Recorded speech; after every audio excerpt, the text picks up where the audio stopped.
Everyone, আমি সুদীপা। আমার আরও একটি নতুন ব্লগে তোমাদের অনেক অনেক স্বাগত। আজকে কিন্তু সকাল থেকে ব্লগটা শুরু করতে পারিনি, শরীরটা খুব খারাপ ছিল। এখন বাজে বিকেল চারটের মতো বাজে হয়তো। রোদ এখনও কিছুটা আছে। তো সকালে আজকে গাছে জল দিইনি, সকালে দিইনি বলতে কালকে রাতেও জল দিইনি, আমি রাতেরবেলায় জল দিই।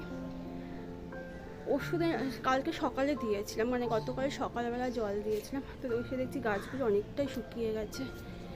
তো এইমাত্র আমি সকালে একবার স্নান করেছি, এখন আবার স্নান করেছি। স্নান করে এসে এখন দেখো হাঁপিয়ে যাচ্ছি। হ্যাঁ, তো এখন গাছে আমি কি থাক তাড়াতাড়ি একটু দিয়ে আসি। তো গাছে জল দেওয়া হলো, ঘরের কয়েকটা গাছ বাকি আছে যেখানে জল দিতে হবে।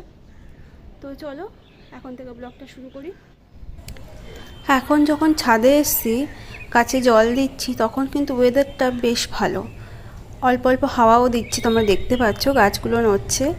কিন্তু দুদিন ধরে এত গুমোট একটা ওয়েদার ছিল। আর তোমরা যারা আমার ভিডিও দেখো, আগের ভিডিওতে দেখেছিলে যে আমি কিন্তু নৈহাটি বড় মার কাছে গেছিলাম।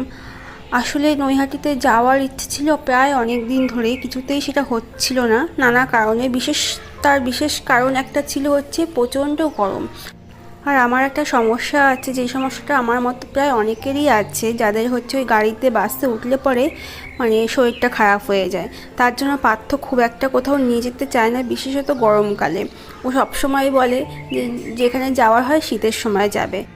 তো সেটা তো সবসময় পসিবল হয়ে ওঠে না।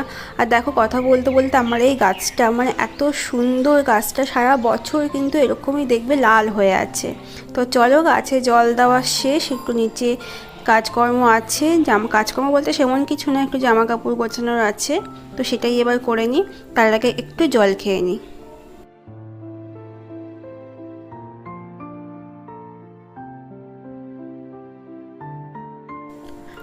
দুষ্টুর বাবা যেদিন থেকে বাড়ি থেকে কাজ করা শুরু করেছে, সেদিন থেকে আমার ঘর দোয়ারগুলো যেন আরও বেশি নোংরা হয়ে থাকছে, অগোছালো হয়ে থাকছে। আসলে কি, জামা কাপড় যেখানে সেখানে খুলে রাখছে, জলের বোতল এদিকে একটা ওদিকে একটা করে রাখছে। তো আমি কিছুতেই সেগুলো ঠিকঠাক করে রাখতে পারছি না।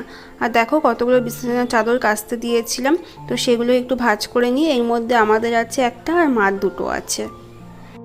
তো এই কাজগুলো করতে করতে দেখো আরেকটা কাজের অর্ডার কিন্তু আমার চলে এসছে, সেটা হচ্ছে বিকালের চায়ের অর্ডার।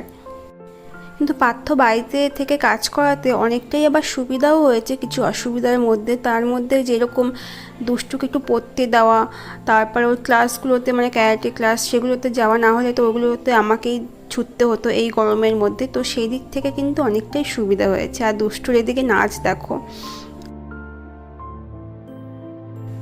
বাচ্চাগুলো স্কুল ছুটিতে একটু সময় পাচ্ছে, কিন্তু স্কুলটা যখনই খুলবে সেই কথা ভাবলেই মাথা ঘুরে যাচ্ছে যে সব কিছুর টাইম কি করে সেট হবে। আর তখন না আর বাড়িতেই দেখতে পাই না, মানে সারাটা দিন প্রায় স্কুলে থাকে, না হলে পড়তে যাওয়া, এই করতে থাকে। আর ও দাদু ঠাম্মা তো আর দেখতেই পায় না নিচে। ওই খাওয়ার সময়টুকু নিচে খায়, তখনই যা দেখা হয়। তো চলো দেখো, আমি রান্নাঘরে চলে এসেছি চা করার জন্য। আসলে বিকালে আর সকালের চাটা একটা নেশা হয়ে গেছে। আগে কিন্তু আমি বিকেলের চাটা খুব একটা খেতাম না, কিন্তু এখন দেখছি বিকালের চাটা না খেলেও আমার মাথা ঠিক ধরে যাচ্ছে।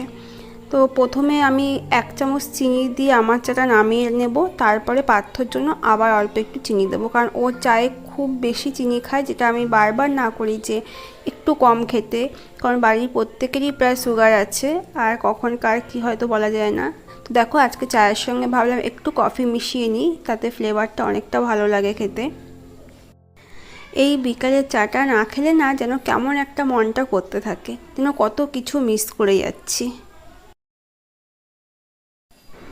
দেখো, দুজনেই দুরকম চা, দুরকম বিস্কুট। আমারটা যেহেতু একটু আগে ঢেলেছি, তার জন্য আমারটা কিন্তু ওপর দিয়ে একটু সরও পড়ে গেছে, যে সরটা আমি একটু সরিয়ে নিয়েই খাই।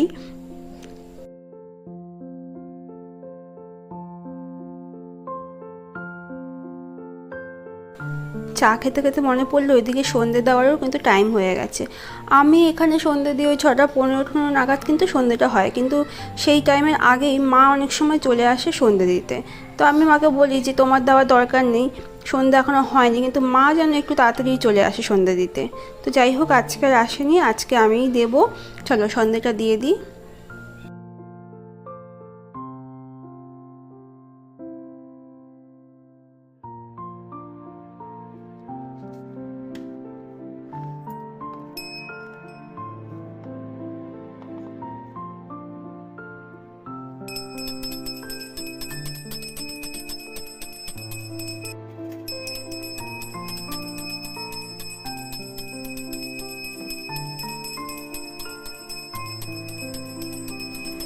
সন্ধে দেওয়া হয়ে গেলে রাতে আর বিশেষ কিছু কাজ থাকে না, একটুখানি ভাত বসাবো ব্যাস, কারণ রাতে সবাই ভাতই খেয়ে নিই আমরা।